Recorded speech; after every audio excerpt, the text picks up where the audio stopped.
I'm 55 years old. I can assure you that looking at me now, you couldn't possibly imagine me in a situation like this 10 years ago. I have been on incapacity benefit for 12 years now, and I haven't been working really and getting paid for it for 15 years. Professionally, I used to be a secretary. That was what I was doing for several years before the breakdown, but it was at first it was a general breakdown financially in the whole country.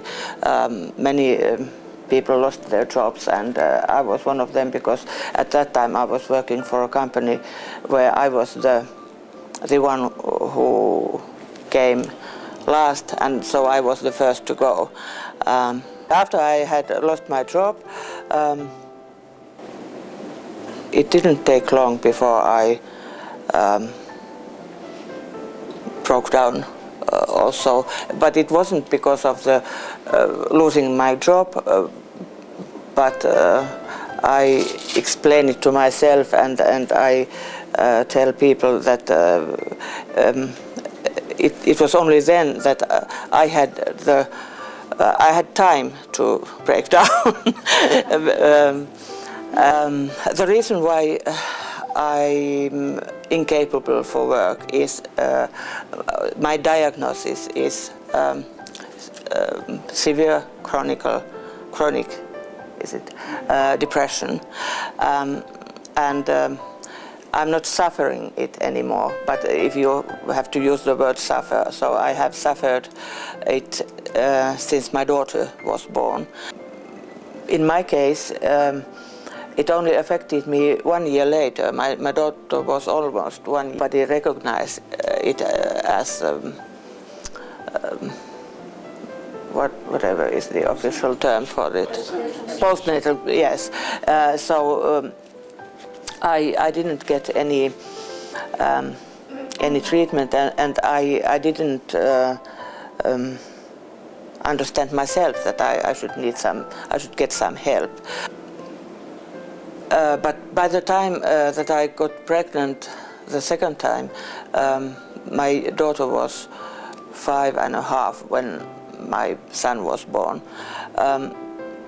So even before he was born, I somehow knew what to expect. And he was only 2 or 3 months old when I was already in a situation that all I could do was sleeping, weeping, and feeding. I went to a private doctor, yes, thank you, and she ordered me medication, and it was very good, because in rather quickly it gave me such balance that I could survive from one day to another. People don't want to believe that I am actually on incapacity benefit. They say, how on earth did you manage to get a doctor to sign you such papers? And when they look at me when I'm here, so why aren't you working anymore? And you look so fine, and everything is. I said, yes, okay. Of course I look fine when I am able to go somewhere where there are also other people.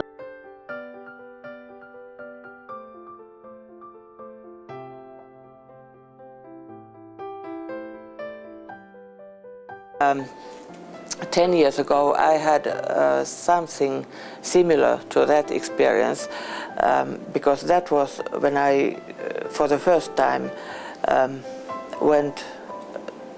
applied and was accepted and went to what we call a rehabilitation course. 10 years ago I had already been away from work for many years. I had had therapy, 2 years therapy, which was very good. And I was in a situation that I could manage everyday life and live with my children and take care of them, and so. But there was nothing else in my life, and I didn't even dream of anything else.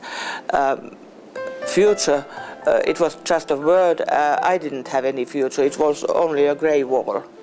They wanted to give us some means to not only to manage our everyday life and get, but they wanted to us to learn how to find such things for our everyday life that give us energy, joy, and courage to face tomorrow and the day after tomorrow, and to trust ourselves and to regain or to find or to establish some respect for ourselves. And so the most important things that I remember from the first two courses that I participated in were that I have permission to take care of myself, and I need to take care of myself.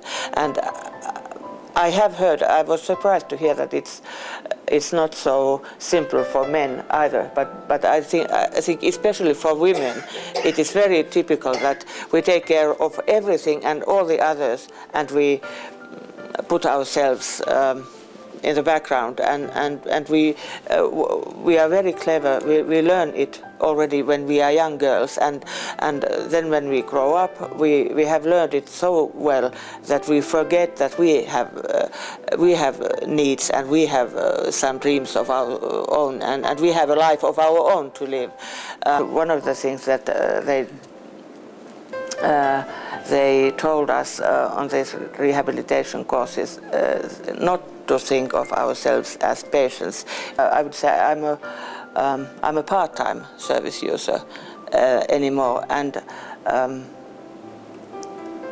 it was a great discovery to see that I have several contacts, several friends, also outside these circles, because for years I thought that the only thing I want to do before I go to hospital or some kind of institute for the rest of my life is to get my children old enough to look after themselves. And it's so surprising. Every day I'm so astonished that I still have so many things that I can do, and there really is something waiting for me. Life has so much to give to me, and maybe I have something to give life. The world has a lot to give to me.